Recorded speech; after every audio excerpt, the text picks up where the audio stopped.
How to change phone number on Ring app. Welcome to Let Me Help, and let's get right into this easy tutorial.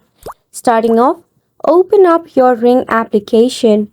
If you have not installed in your device, you can easily find it in your Play Store or App Store. When you launch your Ring app, make sure that you are logged in into your account. Then, select on the three horizontal line at the top, then tap on the account setting button.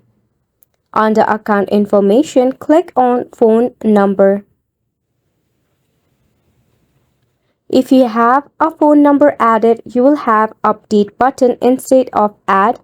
Just click on it, then enter the phone number that you want to update into and select on save.